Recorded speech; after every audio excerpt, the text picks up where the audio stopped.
मित्रांनो आणि मैत्रिणींनो, DMI मध्ये तुमचं पुन्हा एकदा स्वागत आहे। आज आपण इयत्ता 9वीच्या इतिहास आणि राज्यशास्त्र विषयातील धडा क्रमांक 4 आर्थिक विकास यावर सविस्तर चर्चा करणार आहोत। आर्थिक विकास म्हणजे केवळ पैशांची वाढ नाही, तर देशातील लोकांचं जीवनमान सुधारणं आणि एक मजबूत समाज निर्माण करणं होय। स्वातंत्र्यानंतर भारताने विकासाचा मार्ग कसा स्वीकारला हे आपण या धड्यात पाहणार आहोत। या धड्यात आपण पंजाबमधील असंतोष, ईशान्य भारतातील समस्या आणि नक्षलवादी चळवळ या 3 प्रमुख आव्हानांवर प्रकाश टाकणार आहोत। या समस्या कशा निर्माण झाल्या, त्यांचा भारताच्या विकासावर काय परिणाम झाला आणि त्यावर काय उपाययोजना केल्या गेल्या हे आपण सविस्तर समजून घेऊया। पण त्याआधी एक छोटी विनंती, जर तुम्ही अजून DMI ला सबस्क्राइब केलं नसेल तर लगेच खालील सबस्क्राइब बटनावर क्लिक करा आणि बेल आयकॉन दाबायला विसरू नका।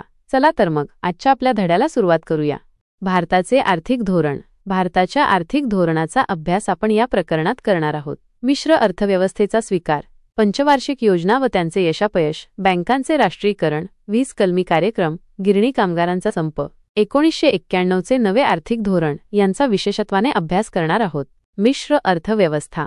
भारताला स्वातंत्र्य मिळण्यापूर्वीच आपण कोणत्या प्रकारच्या अर्थव्यवस्थेचा स्वीकार करायचा याविषयी विचारमंथन चालू होते। प्रधानमंत्री पंडित नेहरू यांनी कोणताही टोकाचा मार्ग स्वीकारण्याऐवजी मध्यम मार्गाचा अवलंब केला। काही देशांमध्ये भांडवलशाही अर्थव्यवस्था होती, तर काही देशांमध्ये समाजवादी अर्थव्यवस्था होती। प्रत्येक अर्थव्यवस्थेचे काही फायदे आणि काही तोटे असतात। भांडवलशाही अर्थव्यवस्थेत उत्पादनाची साधने खासगी मालकीची असतात। समाजवादी अर्थव्यवस्थेत उत्पादनाची साधने समाजाच्या म्हणजेच शासनाच्या मालकीची असतात। मिश्र अर्थव्यवस्था खासगी आणि सामाजिक अशा दोन्ही क्षेत्रांत कार्य करते। आधुनिक भारताचा आर्थिक विकास साधण्यासाठी दोन्ही अर्थव्यवस्थांपेक्षा मिश्र अर्थव्यवस्थेला भारताने प्राधान्य दिले। या अर्थव्यवस्थेत आपणास 3 भाग दिसून येतात। 1. सार्वजनिक क्षेत्र। या क्षेत्रातील उद्योगधंदे पूर्णपणे सरकारच्या नियंत्रणाखाली व व्यवस्थापनाखाली असतात। उदाहरणार्थ, संरक्षण साहित्य उत्पादन। 2. खासगी क्षेत्र। या क्षेत्रातील उद्योगधंदे पूर्णपणे खासगी उद्योजकांच्या मालकीचे असतात, अर्थात त्यावर सरकारी देखरेख व नियंत्रण असते। उदाहरणार्थ, उपभोग्य वस्तू। 3. संयुक्त क्षेत्र। या क्षेत्रात काही उद्योग खासगी उद्योजकांच्या मालकीचे तर काही सरकारी व्यवस्थापनाखाली चालवले जातात। मिश्र अर्थव्यवस्था सुरळीत चालण्यासाठी खासगी व सार्वजनिक क्षेत्र यांत सुसंवाद असणे गरजेचे असते। या व्यवस्थेचे एकच उद्दिष्ट आहे, ते म्हणजे अधिकाधिक उत्पादन आणि मोठ्या प्रमाणावर लोकसहभाग। या व्यवस्थेत भांडवलशाही व समाजवादी अर्थव्यवस्थेतील चांगले गुण एकत्र आणण्याचा प्रयत्न केला आहे। नफ्याची प्रेरणा, उपक्रमशीलता, नियमपालन, कालबद्ध नियोजन इत्यादी गोष्टी मिश्र अर्थव्यवस्थेत दुर्लक्षून चालत नाहीत। या व्यवस्थेत देशहिताला प्राधान्य देण्याची प्रवृत्ती असते। दीर्घकालीन विकासावर अधिक भर देण्यात येतो। संरक्षण, शास्त्रीय संशोधन, शिक्षण, रस्ते, रेल्वे, कालवे, बंदरे आणि विमानतळ उभारणी ही क्षेत्रे भरपूर भांडवल गुंतवणूक लागणारी, पण फळ मात्र उशिरा देणारी आहेत। या क्षेत्रांत खासगी उद्योजक मोठ्या प्रमाणात पुढे येत नाहीत। अशा वेळी सरकारलाच पुढाकार घ्यावा लागतो। वरील पद्धतीने मिश्र अर्थव्यवस्थेचे प्रारूप वापरून आणि पंचवार्षिक योजनांचा स्वीकार करून भारताने विकासाची वाटचाल सुरू केली। 1973च्या औद्योगिक धोरणाने विकासाची गती वाढली। या धोरणानुसार अवजड उद्योग, उद्योजक घराणी व परकीय उद्योग यांचा प्रभाव आटोक्यात आणणे आणि प्रादेशिक विकासाचा समतोल साधणे या गोष्टींना प्राधान्य दिले गेले। लघु उद्योग, ग्रामोद्योग, घरगुती उद्योग यांच्या विकासावर लक्ष देण्यात आले। सहकार क्षेत्राकडे विशेष लक्ष देण्यास सुरुवात झाली। पंचवार्षिक योजना। भारताला स्वातंत्र्य मिळेपर्यंत परकीय राजवटीने भारताचे पुरेपूर आर्थिक शोषण केले होते। दारिद्र्य, बेकारी, लोकसंख्या वाढ, निकृष्ट राहणीमान, शेती व उद्योगधंद्यांची अल्प उत्पादन क्षमता तसेच ज्ञान, विज्ञान आणि तंत्रज्ञान यांसंबंधीचे मागासलेपण अशा बिकट समस्या देशासमोर होत्या। त्या सोडवण्यासाठी नियोजनाची गरज होती। 1950 मध्ये भारत सरकारने नियोजन मंडळाची स्थापना केली। प्रधानमंत्री पंडित जवाहरलाल नेहरू हे या मंडळाचे अध्यक्ष होते। या मंडळाने कृषी आणि ग्रामीण विकास, संतुलित उद्योगीकरण, किमान जीवनमानाची तरतूद, लोकशाहीशी सुसंगत असा आर्थिक विकास, नियोजनाची आखणी व अंमलबजावणी यांमध्ये लोकांचा सहभाग आणि व्यक्तीचा विकास करणारी 5 वर्षांची योजना तयार केली। ही योजना म्हणजेच पंचवार्षिक योजना होय।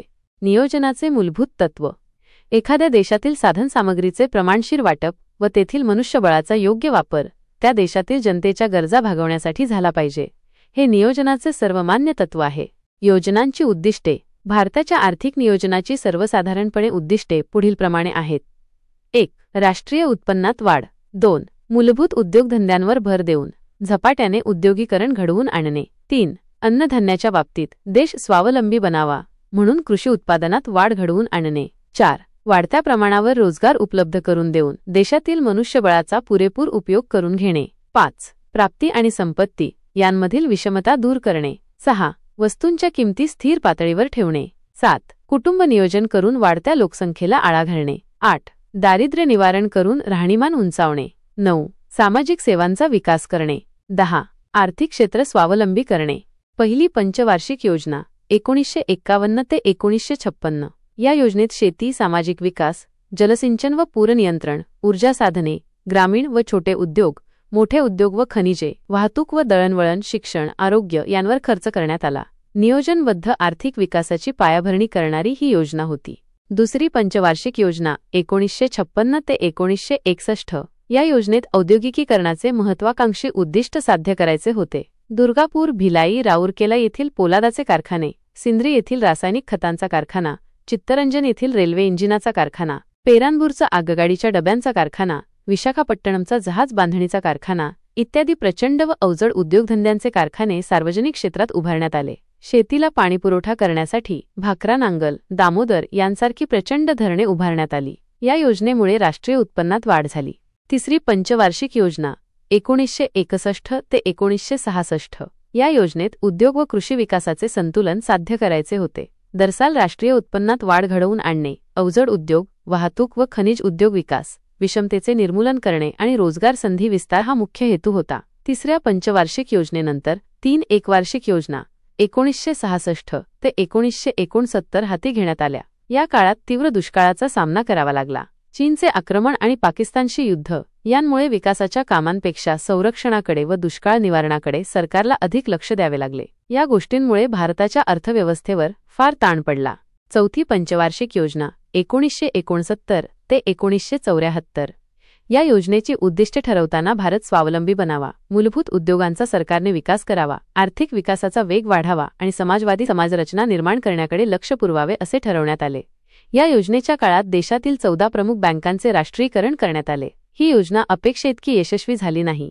चौथ्या योजना काळात बांगलादेश युद्धाचे परिणाम भारतीय अर्थव्यवस्थेला सहन करावे लागले. निर्वासितांवरील खर्च सहन करावा लागला.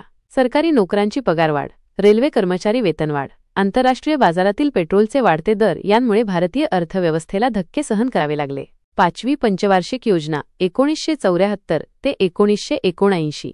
गरिबी दूर करून देश आर्थिकदृष्ट्या स्वावलंबी बनवण्याचे प्रमुख उद्दिष्ट डोळ्यांसमोर ठेवून ही योजना तयार करण्यात आली. या योजनेत राष्ट्रीय उत्पन्नात वाढ करणे, मोठ्या प्रमाणावर रोजगार उपलब्ध करून देणे, शिक्षण, सकस आहार, पिण्याच्या पाण्याचा पुरवठा करणे, वैद्यकीय उपचाराच्या सुविधा ग्रामीण भागाला पुरवणे, ग्रामीण भागात वीज पुरवठा व दळणवळणाची साधने पुरवण्यासाठी रस्ते बांधणे, समाज कल्याणाच्या योजना व्यापक प्रमाणावर राबवणे, कृषी विकास घडवून आणणे, मूलभूत उद्योगधंदे वाढवणे, अन्नधान्य व इतर जीवनोपयोगी वस्तूंची खरेदी एकाधिकार पद्धतीने करून त्या सार्वजनिक वितरण व्यवस्थांद्वारा गरिबांना रास्त किमतीत पुरवणे अशी उद्दिष्टे नमूद करण्यात आली आहेत. पाचव्या पंचवार्षिक योजनेच्या काळात दारिद्र्य निवारण व रोजगार वाढवणे शक्य झाले नाही. 1977 मध्ये लोकसभेच्या निवडणुकीमध्ये काँग्रेस पक्षाचा पराभव झाला. जनता पक्ष सत्तेवर आला. नव्या सरकारने पाचवी पंचवार्षिक योजना 1978 अखेर समाप्त करून एप्रिल 1978 पासून साखळीना बंद करून पुन्हा जुन्या पद्धतीचे नियोजन सुरू केले. सहावी पंचवार्षिक योजना 1980 ते 1985. या योजनेचा भर दारिद्र्य निर्मूलन व रोजगार निर्मिती यांवर होता. योजनेची उद्दिष्टे पुढीलप्रमाणे होती. अर्थव्यवस्थेच्या विकास दरात लक्षणीय वाढ करणे, गरिबी व बेकारी यांच्या प्रमाणात घट करणे, लोक छोटी कुटुंब पद्धती स्वेच्छेने स्वीकारतील असे धोरण ठेवून लोकसंख्या वाढीवर नियंत्रण ठेवणे. सहाव्या पंचवार्षिक योजनेत पुढील कार्यक्रम राबवण्यात आले. एकात्मिक ग्रामीण विकास कार्यक्रम IRDP, ग्रामीण भूमिहीन रोजगार हमी कार्यक्रम RLEGP, राष्ट्रीय ग्रामीण रोजगार कार्यक्रम NREP, सालेम पोलाद प्रकल्प.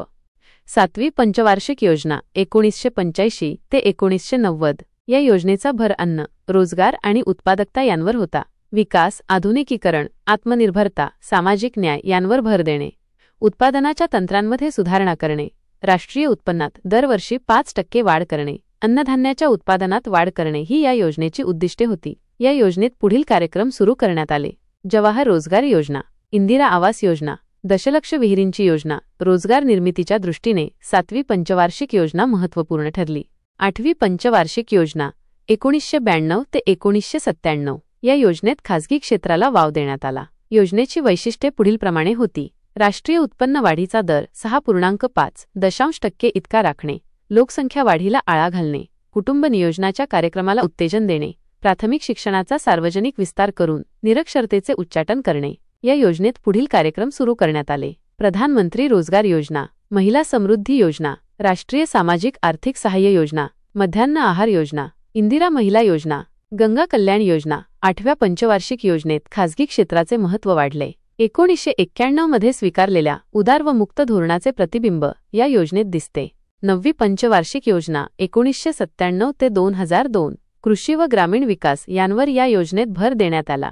आर्थिक विकासाचा दर वाढवणे, पायाभूत क्षेत्रात निकोप स्पर्धा निर्माण करणे, परकीय गुंतवणुकीसाठी औद्योगिक धोरणाला नवी दिशा देणे ही या योजनेची उद्दिष्टे होती. या योजनेत स्वर्णजयंती शहरी रोजगार योजना, भाग्यश्री बालकल्याण योजना, राजराजेश्वरी महिला कल्याण योजना, स्वर्णजयंती ग्राम स्वरोजगार योजना, जवाहर ग्राम समृद्धी योजना, अंत्योदय अन्न योजना, प्रधानमंत्री ग्रामसडक योजना इत्यादी कार्यक्रम सुरू करण्यात आले. या योजनेत संपर्क व्यवस्था आणि सेवा क्षेत्राची प्रगती अपेक्षित प्रमाणात साध्य झाली. बांधकाम, दळणवळण या क्षेत्रांत वाढ झाली.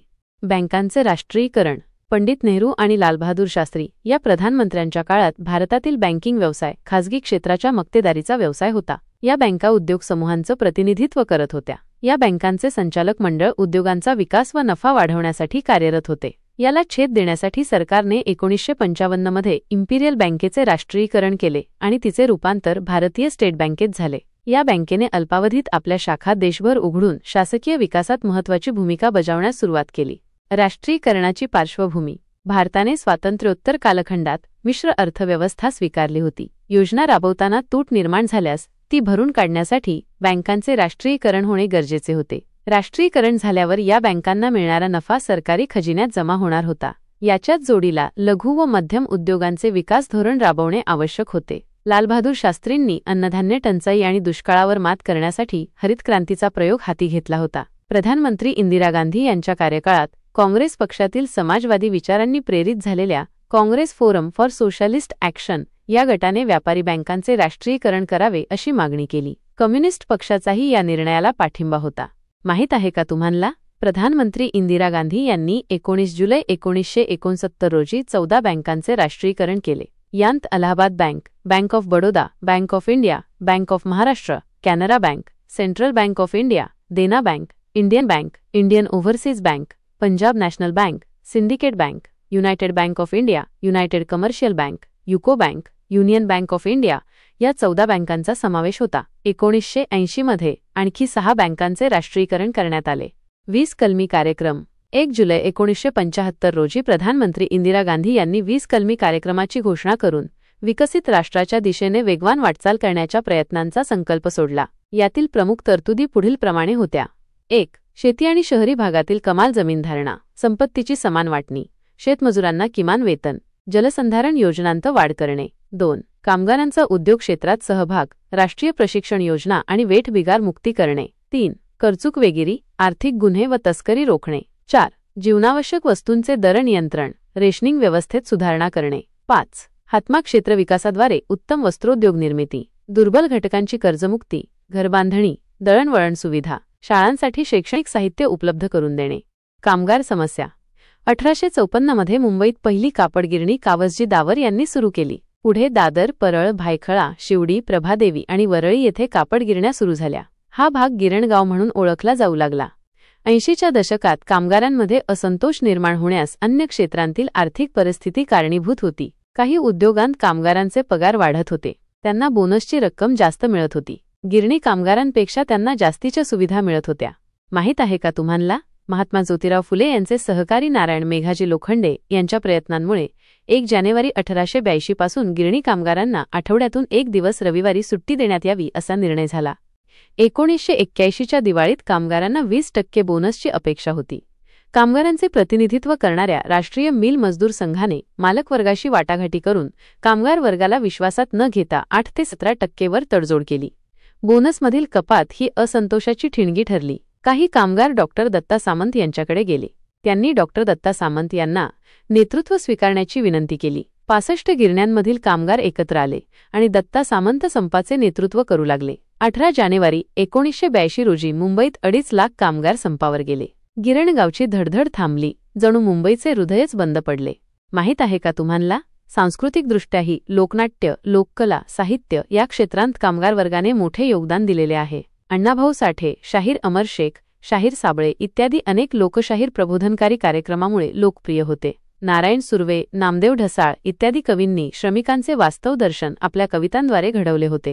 मुख्यमंत्री बॅरिस्टर अब्दुल रहमान अंतुले यांनी ही समस्या सोडवण्यासाठी त्रिपक्षीय समिती नेमली. पुढे बाबासाहेब भोसले मुख्यमंत्री झाले. कायद्यानुसार सरकार राष्ट्रीय मिल मजदूर संघाशीच बोलणे करेल अशी भूमिका त्यांनी घेतली. डॉक्टर दत्ता सामंत यांनी हा कायदा रद्द करण्याची मागणी केली. संपाच्या सुरुवातीच्या काळात कामगारांना गावाकडून मदत सुरू झाली. सुरुवातीला एकमेकांना मदत करणे कामगारांना फारसे अवघड गेले नाही. विभागीय समित्या स्थापन करून त्यांनी अन्नधान्य, मदत निधी यांचे वाटप केले. डाव्या पक्षांनी संपाला पाठिंबा दिला होता. संप रेंगाळायला लागताच कामगारांमध्ये फूट पाडण्याचे प्रयत्न सुरू झाले. संपाला 6 महिने पूर्ण झाले. केंद्र सरकारने संपाकडे पूर्ण दुर्लक्ष केले. कामगारांनी जेलभरो आंदोलन सुरू केले. सप्टेंबर 1982 मध्ये महाराष्ट्र विधानसभेवर 1.5 लाख कामगारांचा मोर्चा गेला. त्याचा उपयोग झाला नाही. संपाला 1 वर्ष पूर्ण झाले. एवढा प्रदीर्घ काळ चाललेला हा पहिलाच संप होता. या कालावधीत सुमारे 1.5 लाख कामगार बेकार झाले. कापडापेक्षा पॉलिएस्टरला महत्त्व आल्याने मुळातच गिरणीतील कापडाच्या खपावर परिणाम झाला होताच. मुंबईतून कापड गिरण्या सुरत आणि गुजरातमध्ये गेल्या. केंद्र सरकारने 13 गिरण्यांचे राष्ट्रीयीकरण केले. समस्या सोडवण्यासाठी लवाद नेमले गेले, पण तो प्रयत्न यशस्वी झाला नाही. नवे आर्थिक धोरण. आधुनिक भारताच्या इतिहासात 1991 साल महत्त्वाचे आहे. 10व्या लोकसभा निवडणुकांनंतर केंद्रात पी.व्ही. नरसिंहराव प्रधानमंत्री झाले. त्यांनी अर्थमंत्री डॉक्टर मनमोहन सिंग यांच्या सहकार्याने भारताची अर्थव्यवस्था जागतिक अर्थव्यवस्थेशी जोडण्यासाठी नवे आर्थिक धोरण स्वीकारले. यासाठी भारतीय अर्थव्यवस्थेत मूलभूत स्वरूपाचे बदल घडवले. भारतीय अर्थव्यवस्थेला जागतिक प्रवाहात आणले. या काळात भारताची आर्थिक अवस्था बिकट झाली होती. पी.व्ही. नरसिंहराव यांच्या अगोदर चंद्रशेखर यांचे सरकार होते. या सरकारच्या काळात चलनवाढीचा दर 17% होता. आर्थिक वृद्धी दर 1.1% घटला होता. आयातीसाठी आठवडाभर पुरेल एवढेच परकीय चलन भारताकडे होते. परकीय कर्जाची परतफेड करणे आणि त्यावरील व्याज देणे कठीण झाले होते. मे 1991 मध्ये चंद्रशेखर यांच्या काळात सरकारने काही सोने विकून तर काही सोने गहाण टाकून परिस्थिती आटोक्यात आणण्याचा प्रयत्न केला होता. चंद्रशेखर यांच्या अगोदर विश्वनाथ प्रताप सिंग यांच्या सरकारने सगळ्या शेतकऱ्यांना सरसकट कर्जमाफी देऊन 10,000 कोटी रुपयांपेक्षा जास्त बोजा अर्थव्यवस्थेवर टाकला होता. केंद्र व राज्य सरकारांचे एकत्रित अंतर्गत कर्जाचे स्थूल राष्ट्रीय उत्पन्नाशी असलेले प्रमाण सुमारे 55% एवढे झाले. 1980 ते 81 मध्ये परकीय कर्ज $2350 कोटी होते. ते 1990 ते 91 मध्ये $8380 कोटी पर्यंत वाढले. यावेळेस भारताचा परकीय चलनसाठा फक्त $100 कोटी होता. याला इराकने कुवेतवर आक्रमण करून तेलाच्या वाढलेल्या किमतींची पार्श्वभूमी होती. भारताला परकीय कर्ज उभारणे अवघड झाले. अनिवासी भारतीयांनी आपल्या परकीय चलनातील ठेवी काढून घेण्यास सुरुवात केली. उपाययोजना. या परिस्थितीतून मार्ग काढण्यासाठी पी.व्ही. नरसिंहराव यांनी डॉक्टर मनमोहन सिंग यांना अर्थमंत्री नेमले. डॉक्टर मनमोहन सिंग यांनी दोषदुरुस्ती उपाययोजना करेक्टिव्ह मेजर्स केल्या. परिस्थिती बदलण्यास सुरुवात झाली. त्यांनी परकीय गुंतवणुकीवरचे निर्बंध उठवले. उद्योग क्षेत्रातील परवाना पद्धती 18 उद्योगांपुरती मर्यादित केली. सार्वजनिक उद्योगांमधील वाढता तोटा व कार्यक्षमता लक्षात घेऊन सार्वजनिक क्षेत्रे खासगी उद्योगांकरिता खुली केली. शेअर बाजारावर नियंत्रण आणण्यासाठी 1988 मध्ये सेबीची securities and exchange board of India स्थापना केली. नॅशनल स्टॉक एक्सचेंजचे संगणकीकरण करण्यात आले. मंदीचे सावट दूर करण्यास प्राधान्य दिले. डॉक्टर मनमोहन सिंग यांच्या पहिल्या अर्थमंत्रीपदाच्या कारकिर्दीत भारतातील परकीय गुंतवणूक वाढली. भारताने बँक ऑफ इंग्लंडमध्ये गहाण ठेवलेले सोने परत भारतात आणले. देशातील भांडवलदार वर्ग व मध्यम वर्गाचा पाठिंबा सरकारला मिळाला. सरकारने दूरसंचाराचे क्षेत्र खुले केल्यामुळे मोबाईल फोन सेवा देशभर सुरू झाली. डॉक्टर मनमोहन सिंग यांनी जागतिक व्यापार संघटनेच्या करारावर सही करून खासगीकरण, उदारीकरण, जागतिकीकरण यास सुरुवात केली.